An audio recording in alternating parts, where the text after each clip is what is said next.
Panic of a Peasant Woman. In my final years spent in Haiti, my home country, I resided in the mountains, specifically at the entrance of the Fort Jacques Road in the Fermat locality. I had a habit of waking up early to take my daily walk.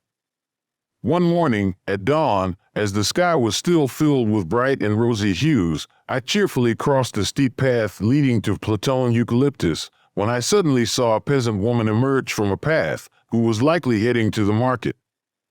She was carrying a large basket of vegetables on her head, and as soon as she saw me, she let out a scream so heartbreaking that I froze, trying to understand why this sudden outburst occurred.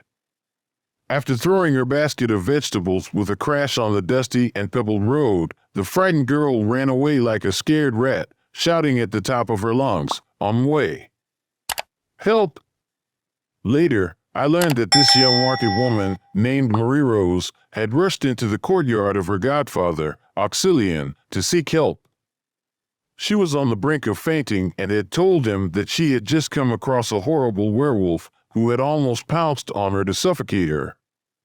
Can you believe it? It was me, the werewolf.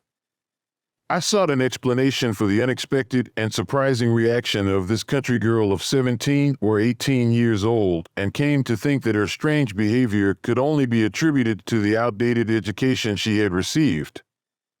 Raised in the morbid fear of ghosts and evil spirits, she was probably convinced that this horrible bearded giant she had just met could only be a corpse that had escaped from a cemetery, a runaway zombie, or a voracious werewolf looking for fresh meat to devour.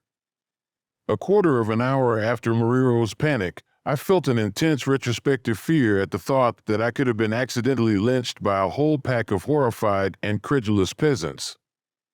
So I hastened to take two firm resolutions to which I promised to remain faithful for the entire time I had left to spend in this mountainous Fermat locality. 1. Until further notice, I would no longer wear a beard.